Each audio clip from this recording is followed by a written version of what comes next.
Welcome to Calmer, Easier, Happier Siblings. I'm Noelle Janice Norton, and I'm the creator of a parenting program that's called Calmer, Easier, Happier Parenting. And the first thing that I always tell parents is to notice that the name of it isn't Calm, Easy, Happy Parenting. And that's because in my extremely long life, I've never come across anything to do with human beings that's going to just be plain, calm, easy, and happy. So I cannot offer you bliss. I don't have any magic wands that are going to take away the natural, normal, inevitable problems that go along with being human. So that's the bad news. But the good news is that I'm here today for the next hour or so to share with you some specific strategies that are practical and effective to help family life be calmer, easier, and happier, and particularly in relation to siblings. Now, the whole issue of siblings is a big topic, so there's no way that I can say everything that I want to say in just 1 hour. But I will start by talking about the most important strategies that can help siblings to get along better. And feel free to type in your questions and I will answer them. So, and because this is going to be recorded, you can always revisit it. The first thing to say, as I already mentioned, is that there are natural ways that human beings are. And one of those ways includes a certain amount of sibling rivalry. A small amount of sibling arguing or bickering or competitiveness, a small amount of that is absolutely natural and normal. But what happens is that often, because of things that parents do or don't do, the problem actually gets worse. So I want to start by just outlining the sorts of things that parents are concerned about. So there's the arguing and the bickering, of course. There's the put-downs and insults, the sarcasm. There's the physical aggression, of course. And there's also the competitiveness, the wanting to be the first or the best or to have the most. And as I said, a small amount of this you don't have to worry about.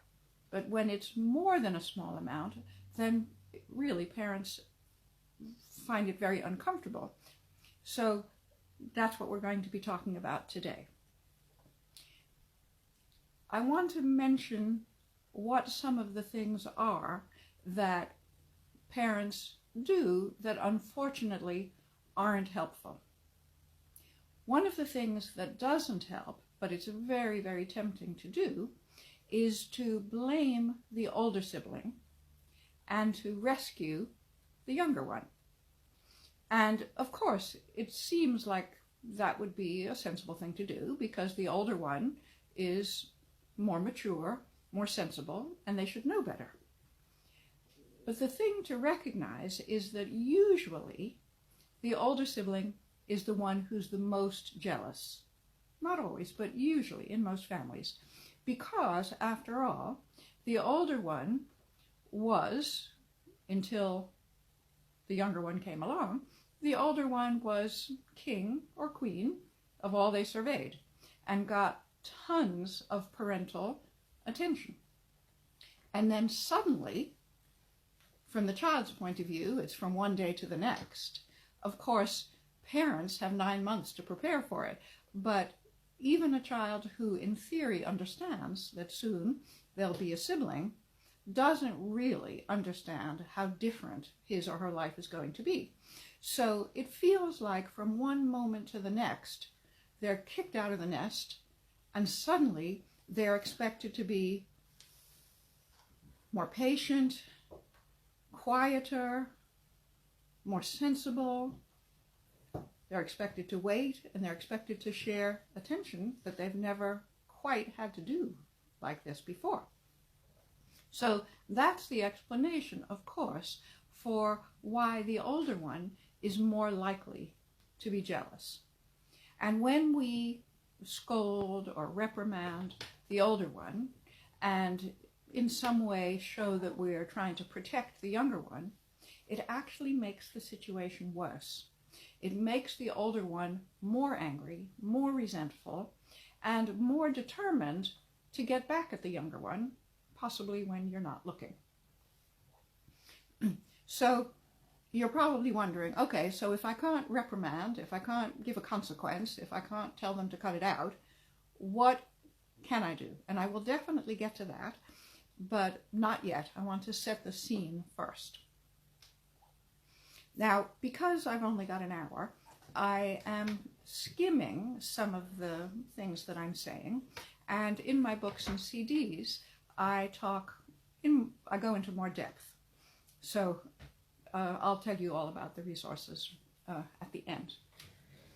So another thing that doesn't help is when parents try to mediate. It seems like it should help. But if you were to ask siblings what happened when there's been some kind of a conflict, each of them is likely to tell you a version of reality that paints them as a saint and their sibling as the devil. So you're still none the wiser. And in fact, what happened is never the whole story. Because what happened is just the last bit of the story, but there's often a backstory, which can be weeks or months or years even of one child feeling resentful. So you may be surprised that I'm suggesting that you not try and sort out their conflicts and who said what and who did what. But I'll be giving you some strategies that parents find more effective. Another thing that doesn't help is separating them when they're, let's say, fighting. And in the moment, obviously, it puts an end to the fighting, but unfortunately, it sends the message that you don't think that they can cope. And that's not the message that we want to send. So I'll be explaining to you what to do instead of separating them at the point when they appear to be at each other's throats. Often parents ask, excuse me,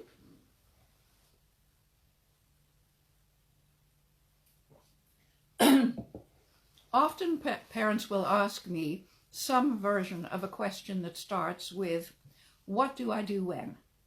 What do I do when he's making the baby cry? What do I do when one of them grabs a toy from the other?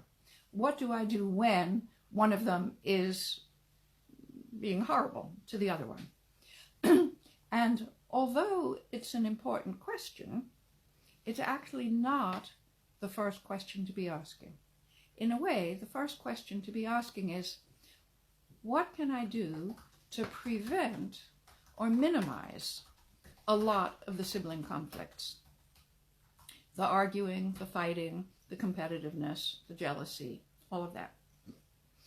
And the reason that it makes sense to focus on prevention and minimizing the problem is because then you'll have less of it. So you'll still want to know what to do with the small amount of conflict that remains, but you'll be having a whole lot less of it, so life already will be calmer, easier, and happier. So the answer to the question about how can we prevent a lot of the negative interactions, and how can we minimize them, is a strategy that I teach in my books, in my courses, in my workshops, called Preparing for Success. And Preparing for Success is about parents being proactive, not waiting until the same old problem rears its head and then thinking, quick, I've got to do something, but thinking about what you can do to make it less likely that the conflict will arise. Now, one of the ways to do that is to recognize, and I'll show you how, to recognize that even siblings who seem to be at each other's throats most of the time, actually, in any given day, there are plenty of times when they're getting along. They may be playing with each other, or they may be playing side by side and not bothering each other. They may listen to each other without being sarcastic. So we tend to take that okay sibling behavior for granted, and we tend to react to the negative. So what I'm going to ask you to do is to start noticing and mentioning all of the times that the siblings are having some kind of an okay interaction. And there's a particular way to do that that's called descriptive praise. And it's called descriptive praise because instead of the usual superlatives, what I'm asking parents to do is to describe the okay behavior. So, depending on the age of the children, obviously, you could say something like, you're both looking at the book together and you're both holding it and nobody's pulling it away from the other. Or you could say, you're sitting at the table and nobody's interrupting. Or you could say, you're both drawing at the same table and there's no arguing. Or you could say, you walked by your brother and you didn't whack him at the back of the head. The sorts of things that we'll descriptively praise are determined by what the issues are. So if you, for example, if the younger sibling is a baby and the older sibling tends to get in his face and bother him, and it doesn't work when you say, can't you see he doesn't like that, he's crying. That doesn't work. Or if it does, great, but usually it doesn't. If instead you notice the times when he's not in the baby's face, or when you say, please step away, and he actually does. Or the times when he makes the baby laugh instead of making the baby cry.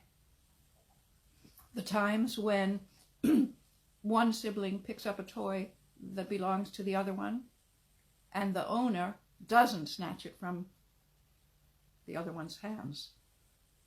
So whatever the issues are, whether they're tattling on each other, in which case you would descriptively praise when they're not coming to you and telling how terrible the other one is, or when they're not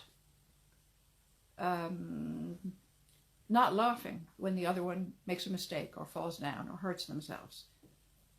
Depending on what the issues are that are bothering you, you would start noticing and mentioning the times when they're doing it right.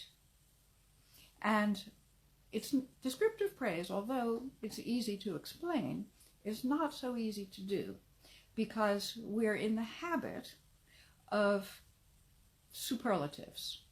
We're in the habit of saying things like, you two are playing together so beautifully.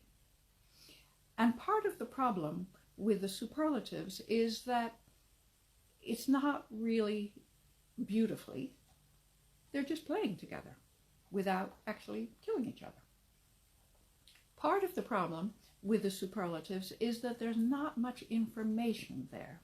And the reason that we want there to be information is that children want to please their parents. I know there are days when it doesn't seem like it, but children and teenagers even want to please their parents. So we need to do two things. We need to show them that we're pleasable by praising, by smiling, by having a friendly voice and a friendly face. But we also need to make sure that they know exactly what it is that pleases us, because they will do it again. So if we're too vague, too general with our praise, we're missing an opportunity to use it as motivation. So there are times when you might force yourself to think of something to descriptively praise. And you might need to do that because we're so much in the habit of noticing the negative. And at this point, parents will often say, well, what about when they're doing something wrong? How am I allowed to mention it? And the answer is, if you find that you're repeating the same things over and over again, for example, saying to one child, that wasn't a very kind thing to say, which, by the way, is the reason they're doing it. They know it's not kind. So that's not a news flash for them. That's why it rarely works. If you find that the things that you usually say in reaction to the negative sibling interactions, if you find that that's not working, then there is no point in saying them. We want to do something different. And one of the things that is very useful to do, a really useful way to use descriptive praise, is what I call the 5-second rule for parents. Let's imagine that the siblings are arguing. It feels like they're arguing all day long, but of course they're not. And in fact, each argument is probably quite short-lived, although there may be far more arguments than you'd like to see. So the 5-second rule requires parents to zip the lip when the arguing is happening and wait for approximately 5 seconds of no arguing. And then to say something like, you stopped arguing. So you're making the same point as if you complained or criticized or told them off, but you're making it by saying the positive so that the message that they're getting is that they don't have to argue because they just got praised for not arguing.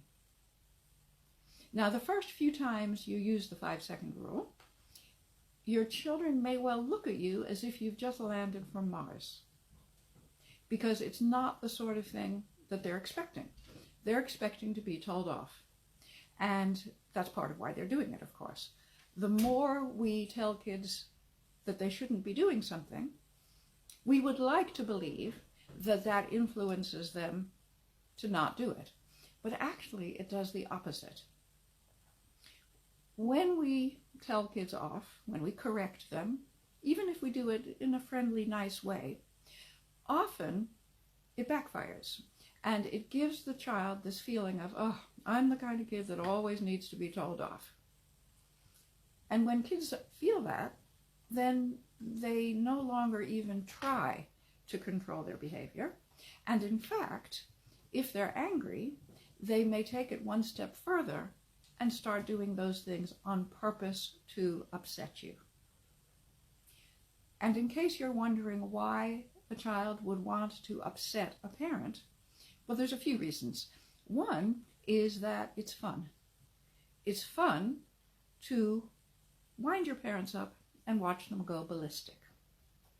Another reason is the more a child is told off for something about the siblings, the more it makes them angrier at their siblings, and they want to get back at their siblings. And one of the best ways to do that is to upset you. So descriptive praise is the first strategy that I always teach parents in relation to improving sibling relationships. If you start noticing and mentioning when one sibling helps the other, pretty soon you'll see more helpful behavior. If you're doubting whether this could possibly work with your child, because you might be thinking, yeah, that would work for most kids, but Noelle's never met my kid. Well, I have. And if you're wondering whether this would work, what I recommend is commit to doing it. Commit to descriptively praising some aspect of the sibling relationship 10 or more times a day. Now that seems like a big number, but actually, even if you were only to spend an hour or two with your children, there will be plenty of times during that time when they're not bothering each other. So they need to hear about that, because that will help them to reinvent themselves as a kind, helpful, tolerant sibling. Another strategy that helps to minimize problems is if you've got a child of crawling age or a toddler who gets into the older siblings' things and just marauds through and destroys things and knocks them over, it's completely understandable that the older sibling will be furious. And especially if it's a boy, the temptation will be to hit or push the younger one. The reason I'm saying especially a boy is because girls are less likely to have a physical reaction, but they could certainly shout or say something horrible. So let's recognize that the older sibling has more mature interests. Of course, the younger one is fascinated by it and wants to be part of it, but doesn't know how to do it, and is going to infuriate the older one if he's allowed to. So the older one needs to have a place where, well, two things. A place where he can leave things that are special, that he does not want to get touched, let alone destroyed, but also a place where he can play undisturbed. If the children each have separate bedrooms, then that can be the place that the older one plays. And he may not want to. He'd much prefer to play, let's say, in the kitchen where you are, but he can learn quite quickly to enjoy the benefit of playing someplace where the younger sibling isn't going to be bothering him. Another way to handle that is with, you can use mats or towels. I often recommend towels. You'll see where I'm going with this. I often recommend towels because towels are very portable and you can fold to make them smaller in a smaller space or spread them out in a larger space. If each child is given their own separate, completely distinct towel, and they lay that towel out wherever they are allowed to play, and whatever they're playing with, as long as they leave it on their towel or mat, it's off limits to the other child or the other children. And this is a rule that you might think a toddler couldn't learn. But in my professional experience, I've seen that even children of 18 months and younger, if they're particularly bright, can learn and follow this rule, which is that you don't touch or go on anything that's on somebody else's towel. And this saves so much hassle. So even if you're not sure whether it would work or not, I recommend that you give it a go. And give it a go means try it for at least a month. A month is a really long time. But if you try a new strategy for less than that, you're not giving the strategy a chance to work, because many children don't like change. So it'll take them a while to get used to a new rule or a new strategy. An important strategy that I teach is called a think-through. And a think-through is a way of helping the child to know exactly what they should do in a particular situation. Generally, if we have the time, or if we think of it, we tell children what they should do. And of course, we're hoping that they're paying attention and listening carefully and storing it away so that when that situation arises, they will know what to do and they'll do it. But really, that's often not the case. Often, they're not really even listening, particularly if you're telling them in a sort of lecture-y kind of voice. What it will seem to them is just blah, blah, blah. Once again, they're supposed to do something different. And they've heard it all before, and they're hardly listening. And you may have had the experience where you're having a serious little talk with one of your children about what they should do or what they shouldn't do. And you know how kids are good at nodding wisely, so you think that they're just drinking in every word. And then you come to the end after a few minutes and you say, "Did you understand?" Or, "Do you have any questions?" And here's what one parent reported, is when she said, "Do you have any questions?" the child said, "How many days till Christmas?" Which showed that this child was not paying any attention to what the parent was talking about, just was on his own little planet, and so it was a waste of a lecture. A think-through is a far more effective way of getting your child to know what they should do in a particular situation, to remember what they should do, to be motivated to do it, and actually to do it. So I'll tell you how a think-through goes.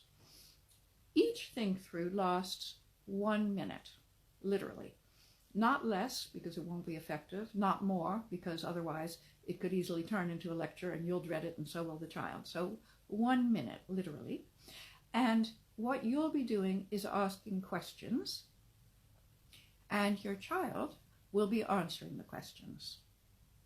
So let's say you've got siblings who often interrupt each other at a meal when one of them is trying to say something to you. It's pointless at the time to say don't interrupt, because they already have. So what does don't interrupt mean? All it could possibly mean is don't interrupt again. And what? What will happen? Well, you just say it again? A think-through is much more effective. A think-through happens at a neutral time, not at the time when the misbehavior is happening, not right after the misbehavior happened, and not right before it's likely to happen. A neutral time, my definition of a neutral time, is neither the parent nor the child is upset or annoyed. Neither of you is in a rush, and there's no screen on anywhere in the world that the child can hear, because otherwise they'll be distracted. So at a neutral time, you might say to your child something like, when your brother is talking and you really want to say something, instead of interrupting, what should you do? So the child is visualizing that, and they'll probably say, not interrupt. Because children can always tell you what they shouldn't do, because they hear an awful lot about that. But actually, he needs to visualize and then say what he should do. Because otherwise, if he's simply visualizing himself not interrupting, that's not strong enough. He'll actually also be visualizing himself interrupting. So if he says not interrupt, you can say, that's right, not interrupt. So instead of interrupting, what should you do? And the first few times you do a think-through, your child might say, not interrupt a few more times. Or they might say, I don't know. But persevere until the minute is up. And eventually, your child will probably say something like, I should wait. And you say, yes, that's right, you should wait. And it's not easy to wait, but you know the right thing to do. You should wait. So if it's somebody else's turn to speak, what should you do? And he'll say, I should wait. And you say, that's all the questions that I'm going to ask you, because the minute is up. You can go play now. So that's an example of a think through. And you can do think throughs about any kind of behavior, not only sibling behavior, but we're talking about siblings today. And how many think throughs you'll need depends on a number of factors. How consistent you are. If you do a few think-throughs every day, and after all, they only take a minute, so you can. If you do a few think-throughs every day, you'll need fewer. Whereas if you let a few days go by and then you do one, it will have already started to fade from your child's memory. So let me explain to you why think-throughs are so effective. It's to do with neuroscience. As I said, when we are talking to our child, we'd like to believe that they're hanging on our every word, but often they're not. However, when we ask a question and the child answers it, because we think in pictures, as he or she says what he should do, he's visualizing it. He's thinking about it. And how many think-throughs you need to do before that mental image is transferred to the long-term memory, this is important because the long-term memory is the repository of habit. What ends up in the long-term memory are actions that we've performed hundreds of times. But scientists have found that visualizing is actually more powerful in a way than doing something. Because when you do something, you do it imperfectly. Whereas when you visualize it, you visualize it exactly the way it's supposed to be. So anything that you visualize gets transferred to the long-term memory more quickly. But even so, parents want to know, how many think-throughs will I need to do before this image is in the long-term memory? Because that's where we want it to end up. Because then it influences the child just the way any habit does, and they're more likely to do it without even having to think about it. So one of the things that is a factor in how many think-throughs you'll need to do has to do with temperament. Temperament is defined as an organism's innate tendency to respond to the environment in a particular way. And organism sounds a bit odd since we're talking about children, but actually scientists have found that every single organism, even one-celled amoeba, have a temperament and have a tendency to react in a particular way. I never knew that until I read about that amoebas have their own temperament. So there are 5 significant temperament characteristics that will determine a lot about how a child behaves. Now, temperament, like almost everything else, falls along a continuum, a bell curve, really, so that at one end you have children who are very, very easygoing in their temperament, and at the other end you have children who are quite difficult, and then most of us are somewhere in between. Now, an easygoing child learns new habits very quickly. For one thing, because they're not resisting. But also, the temperament is neurologically based. So their brain is wired in a way that makes it easier for them to learn new habits. Whereas a child at the other extreme end of the temperament continuum, who may be much brighter, let's say, much more intelligent, actually has more difficulty learning new habits. So you'd need more. Not a vast number, but you would need more. So let me tell you what the temperament characteristics are. The first one that I always mention is sensitivity. And if you have a child who's very sensitive, who notices and is bothered by little things that another child wouldn't notice, you can expect that they will be bothered by their sibling.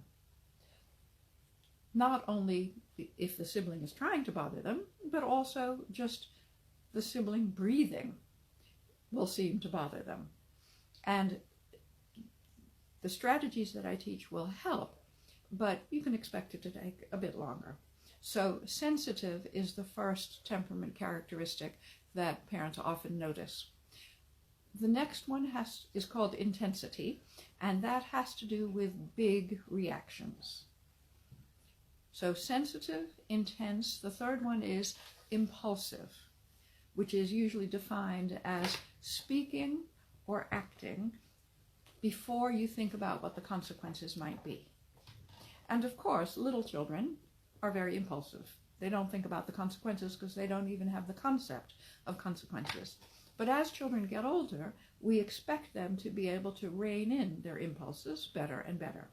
Whereas a child with an extreme temperament on the difficult end has more difficulty than other children his or her age in controlling their impulses. So we've got sensitive, intense, impulsive. The fourth characteristic that I mentioned is inflexibility.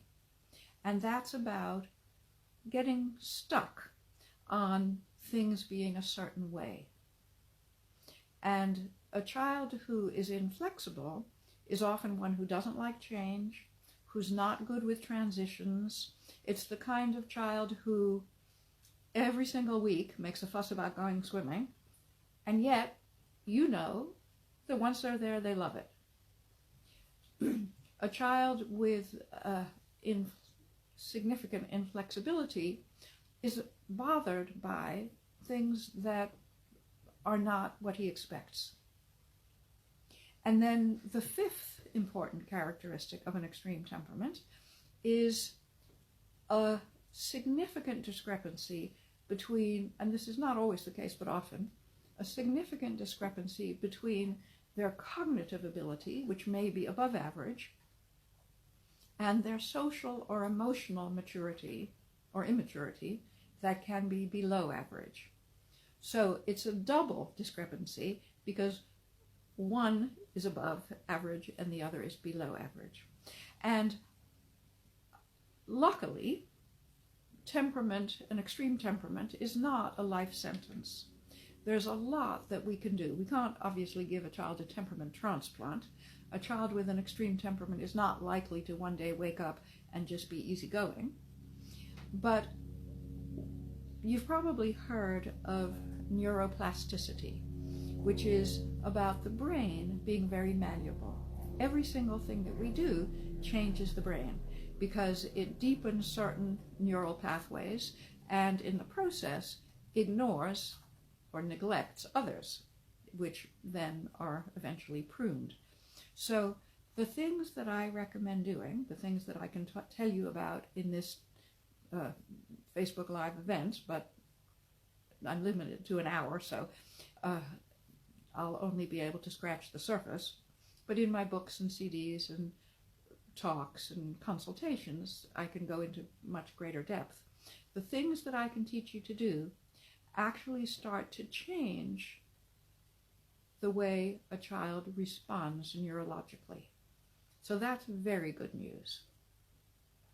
And think-throughs are a superb way to do this. Very effective and very practical because they only take a minute and all you need to do is identify a neutral time and then ask a minute's worth of questions about whatever that situation or event is.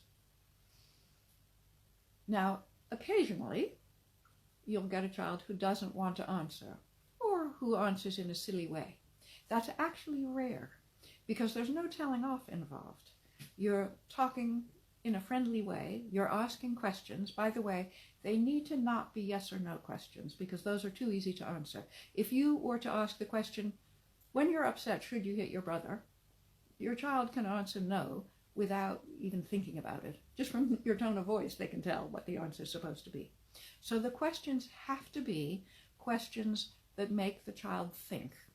And those are questions that start with WH. Who, what, where, when, why, how, and which. Sometimes these are called the journalist's questions, because journalists use these questions to make sure that they have all the information. So let's imagine a situation where siblings are arguing about something, doesn't matter what. At a neutral time, you would say to one of the children, I've got a few questions to ask you. And if they say okay, or if they smile, or if they look at you, start with some praise. Say, you looked at me and you said okay, I can tell you're ready to answer some questions. So that sets the tone. And so you could say something like, if you want to argue with your brother, where should you go so that it doesn't annoy Mommy and Daddy? And this will seem like an odd question to them, because many children are given the impression by our reaction that they shouldn't be arguing. But the fact is, siblings love to argue. It's fun. And you could say that it hones their skills. Just like tiger cubs rolling around in the dirt pretending to fight, we evolved to practice the skills that we're going to need as adults. And since humans need to speak and talk and convince and persuade and reason with as we get older, arguing is one of the ways that children hone these skills. But still, it's very annoying to listen to. So I recommend that you make a rule that they go somewhere else to do it. And if they're already somewhere else, if they're in a different room and you can just hear them from wherever you are, don't interfere. Don't intervene. Don't go in and try and sort it out. Because generally, a parent's solution is not the child's solution. Children will argue for a bit and then they forget the argument. They didn't come up with a solution, they just moved on. Whereas when parents try and sort it out, it almost makes the children get more stuck into whatever it is they're arguing about. So if children are arguing, or whatever it is that they're doing in front of you, in the same room with you, that's annoying, as I mentioned, you can use the 5-second rule. Because most misbehavior, or most annoying behavior, comes in spurts.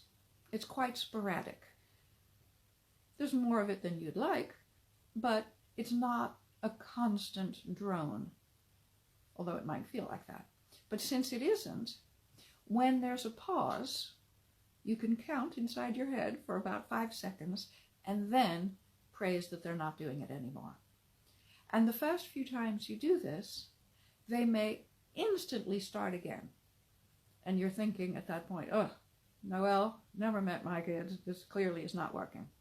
But it doesn't mean that at all. All it means is that they've got used to getting attention for the bickering, and it's going to take them a little while to clock that they're getting attention now for when they stop bickering.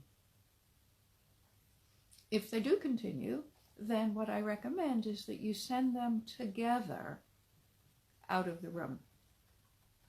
And you could have a particular place that you send them to, or you could just say, you need to leave the room, both of them, you're not targeting one of them, and to say, I'll let you know when you can come back in.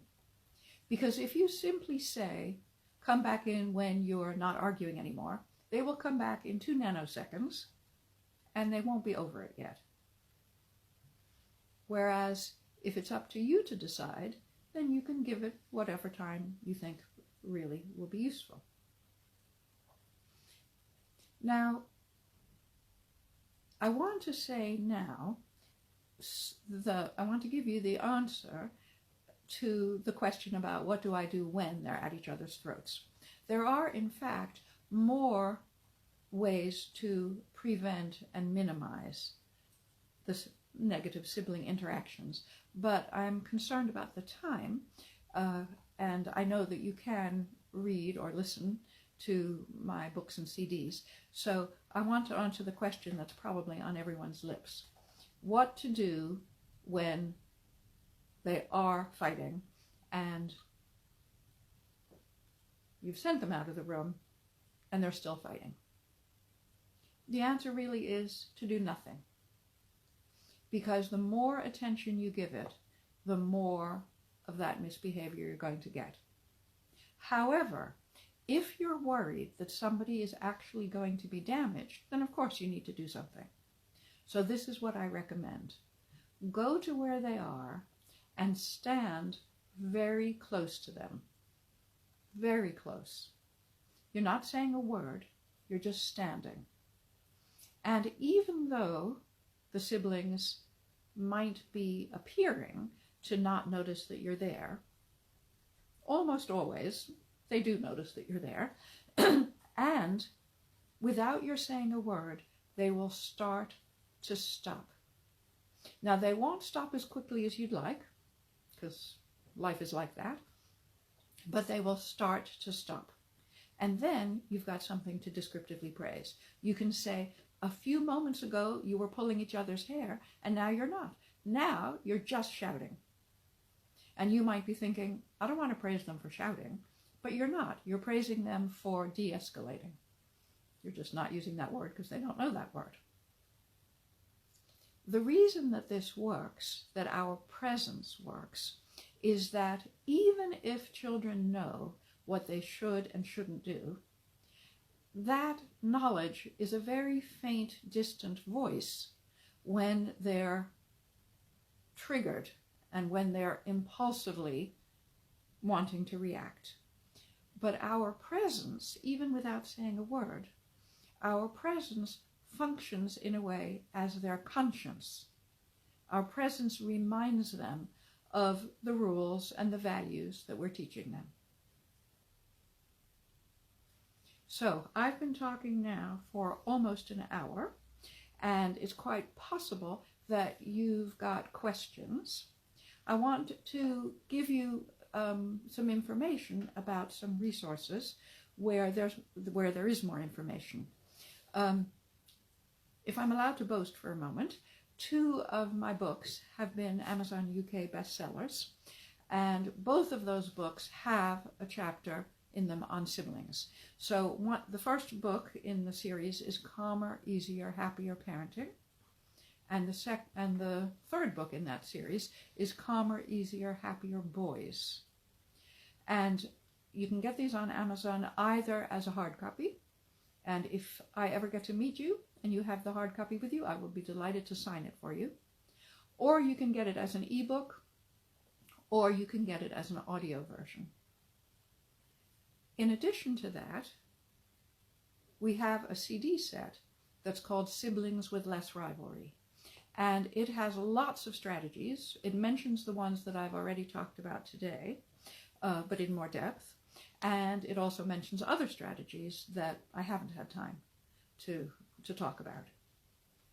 So if it turns out, and I should also say that I give talks in schools and in the workplace, mostly in London, because that's where I'm based, but also around the UK and in the US and occasionally in Europe as well.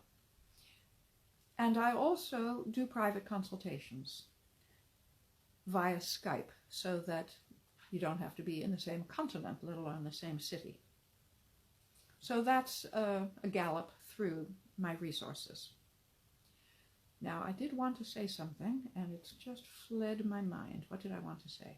Oh, I know. I wanted to say that it may well be that the sorts of things I've been talking about have answered your questions, but as you put them into practice, that will generate other questions.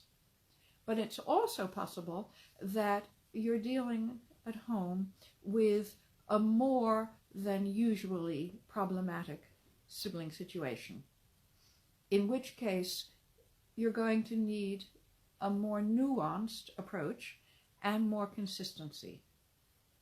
And that's the sort of thing that I can help you with.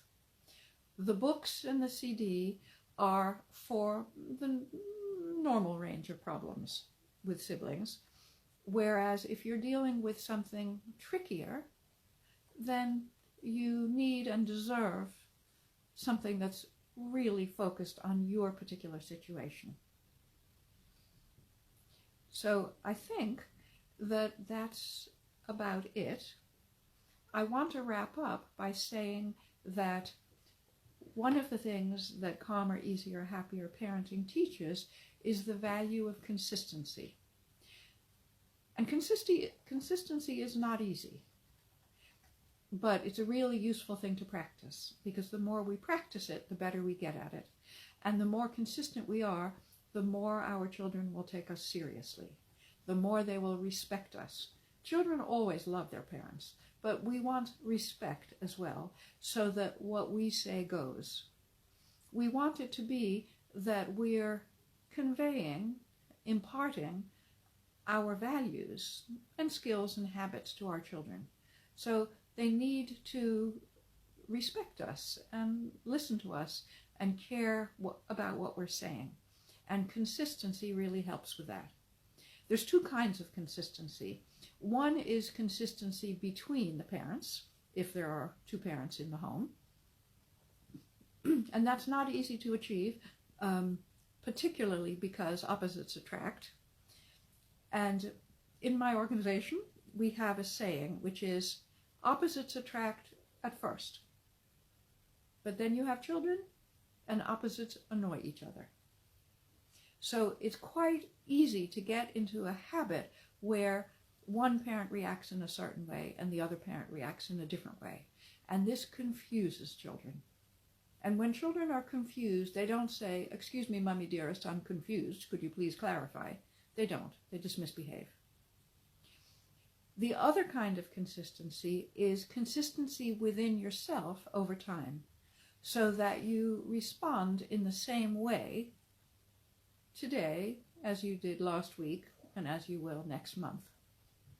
So neither of these kinds of consistency is easy, but the more you practice, the easier it gets. And remember that the first thing I said is the program that I teach isn't just plain calm, easy, happy.